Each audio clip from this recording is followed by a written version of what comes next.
ഫെബ്രുവരി 14 ISL ആരംഭിക്കുകയാണല്ലോ. Kerala ബ്ലാസ്റ്റേഴ്സും Mohan ബഗാനും തമ്മിൽ കൊൽക്കത്തയിൽ വെച്ചാണ് ഉദ്ഘാടന മത്സരത്തിൽ ഏറ്റുമുട്ടുന്നത്. അതേ ദിവസം തന്നെ FC ഗോവയും ഇന്റർകാശിയും ഗോവയിൽ വെച്ച് ഏറ്റുമുട്ടുകയും ചെയ്യും. മെയ് 17 അവസാനിക്കുന്ന ലീഗിൽ മാർച്ചിൽ 11 ദിവസത്തെ ഒരു ഇന്റർനാഷണൽ ബ്രേക്കുമുണ്ട്.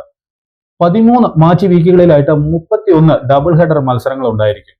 2 മത്സരങ്ങളുള്ള ദിവസത്തിൽ ആദ്യത്തെ കളി 5 മണിക്ക് ആരംഭിക്കും, രണ്ടാമത്തെ കളി 8 മണിക്കായിരിക്കും ആരംഭിക്കുക. എന്നാൽ എല്ലാ ക്ലബ്ബുകളും ഇതുവരെ തങ്ങളുടെ ഹോം ഗ്രൗണ്ടുകൾ ഏതാണെന്ന് സ്ഥിരീകരിച്ചിട്ടില്ല.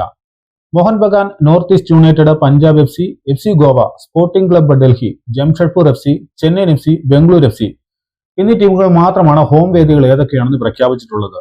അതേസമയം Inter Kashi, Mumbai city, Kerala Blasters, Odisha FC എന്നിവർ ഇതുവരെ ഹോം വേദികൾ ഏതൊക്കെയാണെന്നുള്ള കാര്യത്തിൽ തീരുമാനമെടുത്തിട്ടില്ല. ബ്ലാസ്റ്റേഴ്സിന്റെ മത്സരങ്ങൾ കോഴിക്കോട് നടക്കുമെന്ന് റിപ്പോർട്ടുകൾ ഉണ്ടെങ്കിലും ഇതുവരെ ഔദ്യോഗികമായിട്ടുള്ള പ്രഖ്യാപനങ്ങളൊന്നും വന്നിട്ടില്ല. പഞ്ചാബ് FCയും ഡൽഹിയും ന്യൂഡൽഹിയിലെ ജവഹർലാൽ നെഹ്റു സ്റ്റേഡിയത്തിലായിരിക്കും കളിക്കുക എന്ന് സ്ഥിരീകരിച്ചിട്ടുണ്ട്. ഈ സീസണിൽ 14 ടീമുകളും ഓരോ തവണ ഏറ്റുമുട്ടുന്ന രീതിയിലാണല്ലോ മത്സരങ്ങൾ ക്രമീകരിച്ചിട്ടുള്ളത്. അപ്പോൾ ഓരോ ടീമിനും എത്ര ഹോം മത്സരങ്ങൾ വീതം കിട്ടും? ഏറ്റവും കൂടുതൽ ഹോം മത്സരങ്ങൾ കളിക്കുന്നത് ഇത്തവണ ബ്ലാസ്റ്റേഴ്സ് ആയിരിക്കും. 9 ഹോം മത്സരങ്ങളാണ് ബ്ലാസ്റ്റേഴ്സിന് അനുവദിച്ചു കിട്ടിയിരിക്കുന്നത്.